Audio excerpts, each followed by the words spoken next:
Alors là, j'ai une question sur l'argent et notamment la taxe foncière. Alors j'ai regardé un peu, j'avais ce sentiment qu'on payait cher en taxe foncière à Amiens j'ai regardé un peu, je me suis renseigné et en fonction des classements, en fonction des années, j'ai vu on était entre 3 et 7e, on va dire on est dans le top 10 des grandes villes françaises qui a la taxe foncière la plus élevée.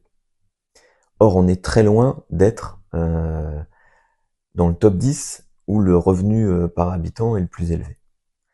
Donc, je voudrais avoir ton point de vue par rapport à ça, et puis expliquer pourquoi la taxe foncière est aussi élevée à Amiens, et que comptes-tu faire? Alors, je sais que tu es en campagne et que tu vas pas nous dire que tu vas l'augmenter, mais j'aimerais savoir ce que tu penses de ça. Bon, d'abord, c'est incontestable que le niveau de taxe foncière à Amiens est un niveau important, et tu as raison, on est dans le top 10 alors qu'on préférerait être dans les tout derniers de Mm. ce classement-là. On est bien d'accord.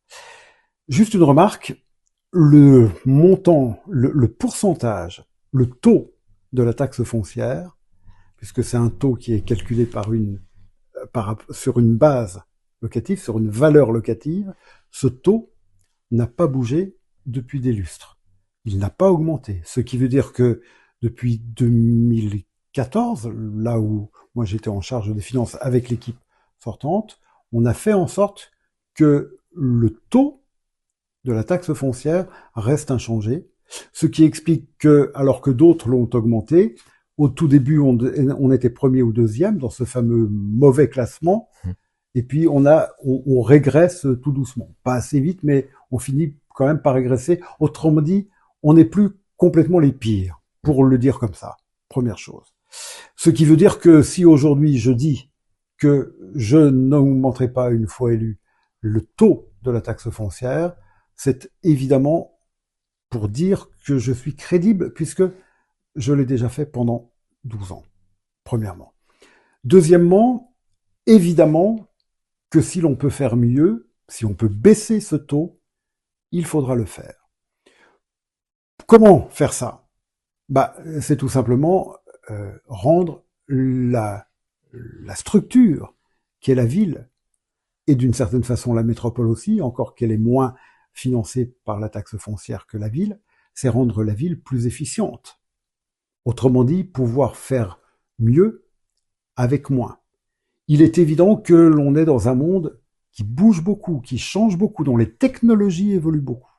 Il est évident aussi qu'aujourd'hui, l'intelligence artificielle est susceptible de faire évoluer un certain nombre de métiers. Eh bien, il faudra voir si, au travers de ces évolutions, il est possible ou non de diminuer les coûts de fonctionnement de la collectivité. Et naturellement, si ces coûts de fonctionnement-là diminuent, alors on sera en situation de faire baisser, à juste proportion, à due proportion, de faire baisser le taux de la taxe foncière. Pourquoi cette taxe foncière est importante de façon historique à Amiens?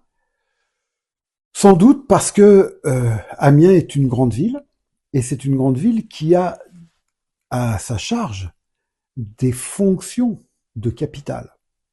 Des fonctions que les autres communes autour n'ont pas assumées. Et par ailleurs, la population amiénoise, eh bien, est parmi les deux plus pauvres de la métropole. Ce qui veut dire que forcément, la ville d'Amiens doit assumer des charges pour venir en aide aux populations les plus fragiles que n'ont pas assumé d'autres communes de la métropole. Et évidemment que pour faire face à tout cela, eh bien, historiquement, mais cela remonte à au moins 40 ans, eh bien, le taux de taxe foncière a été important. Il est d'autant plus important que la base est relativement peu élevée. Pour avoir le même, c'est arithmétique, pour avoir le même rendement, si on part d'une base très large, on peut prélever très peu. Si on part d'une base relativement étriquée, il faut prélever davantage en pourcentage. Voilà. Donc, évidemment qu'il faut tenter de baisser ce taux de la taxe foncière. Aujourd'hui, moi, vu les incertitudes des finances publiques, national qui se répercute sur les finances publiques locales, je ne prends pas l'engagement de dire le taux va baisser. Je prends l'engagement de dire il n'augmentera pas. Je prends l'engagement de dire que si on peut le faire baisser, on le fera baisser. Mais le discours qui, par exemple, consiste à dire ouais, il faut supprimer du personnel, etc., etc., le même discours, il est tenu par ceux qui disent oui, mais il faut davantage de services publics.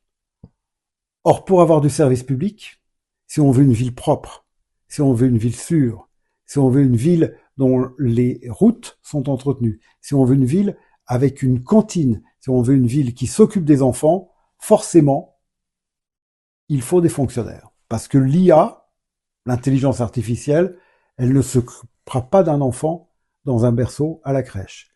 Elle ne s'occupera pas d'un enfant dans la cour de récréation, le midi. Bref, on a besoin de fonctionnaires.